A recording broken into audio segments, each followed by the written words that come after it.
ओम नमः शिवाय। हर हर महादेव।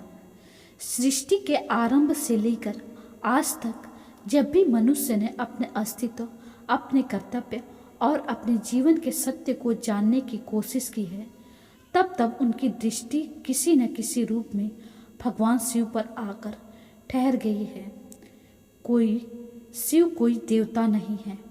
शिव एक विचार है, एक चेतना है, एक ऐसा सत्य है जो जन्म और मृत्यु, सुख और दुख, लाभ और हानि से सबसे परे है।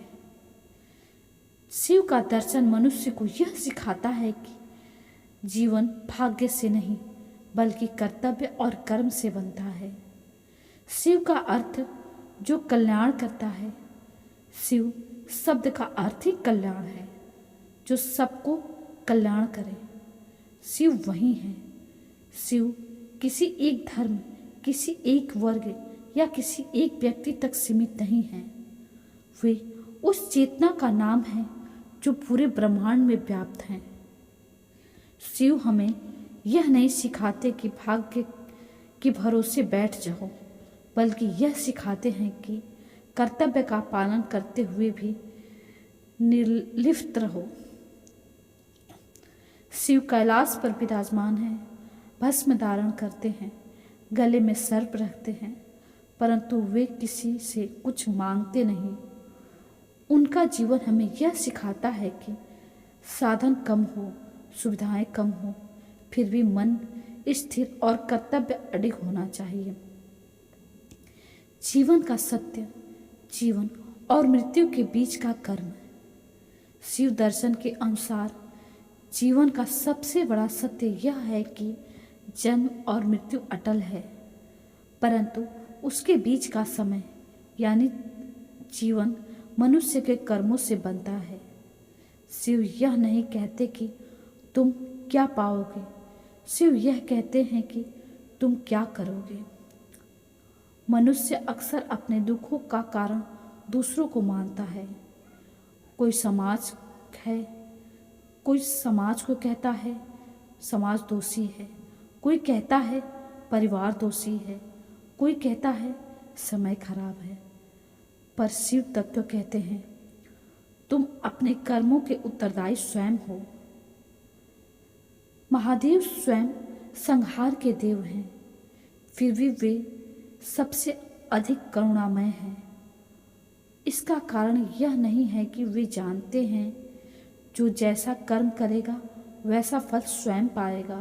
ताकि कर्म शिव चर्चा का मूल संदेश यही है कि मनुष्य को अपने कर्तव्य स्वयं करने चाहिए, बिना फल की अपेक्षा के। शिव योगी हैं, ध्यानस्थ हैं, शांत स्थिर हैं। योग का अर्थ ही है अपने भीतर स्थित होकर कर्म करना। आज का मनुष्य चाहता है कि कम मेहनत में अधिक फल, बिना संघर्ष के सफलता, बिना त्याग के सुख। शिव कहते हैं कि जो तपस्या करेगा वही सिद्धि पाएगा।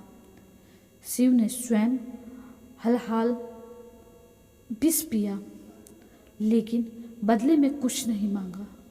उन्होंने यह नहीं पूछा कि बदले में मुझे क्या मिलेगा। यही कर्तव्य का शुद्ध रूप है। कर्तव्य निभाओ, परिणाम ईश्वर पर छोड़ दो।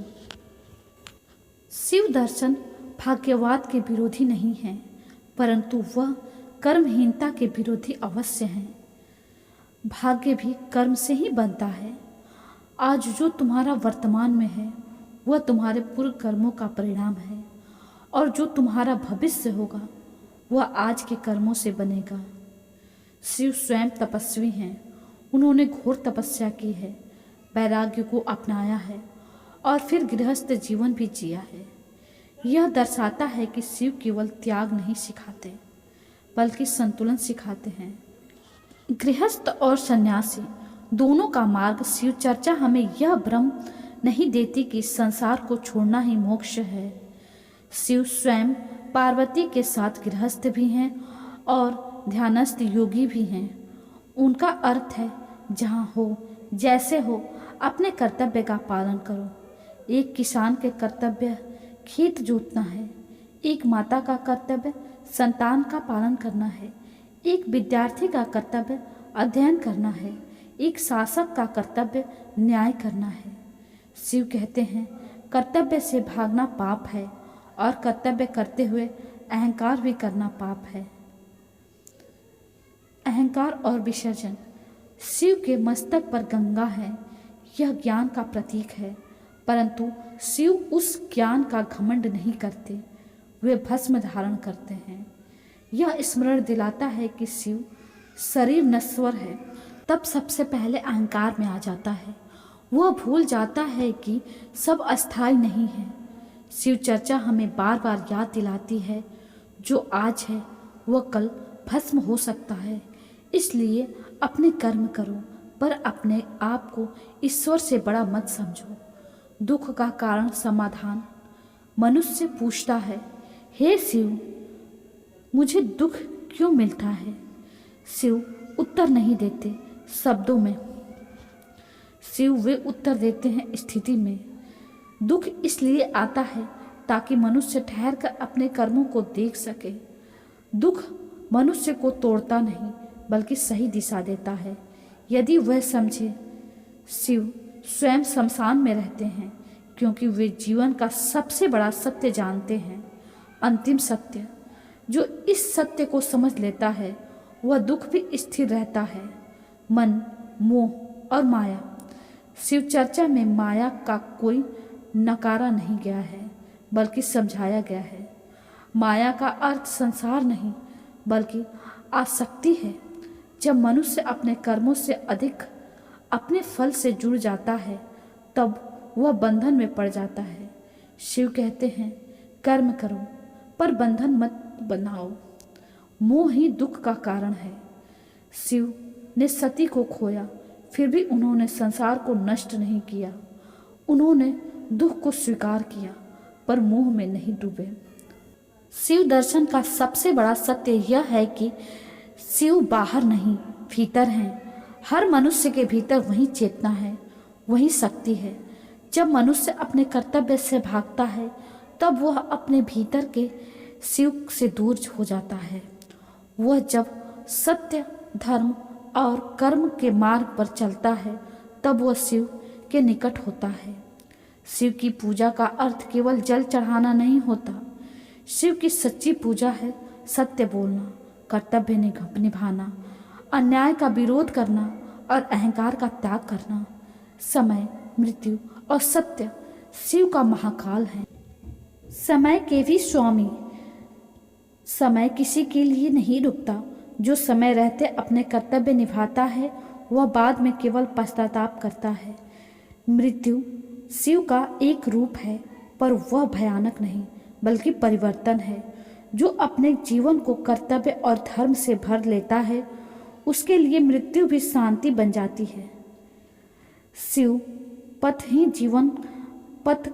अंत में यही कहा जा सकता है कि शिव चर्चा हमें कोई चमत्कार नहीं सिखाती बल्कि जिम्मेदारी सिखाती है।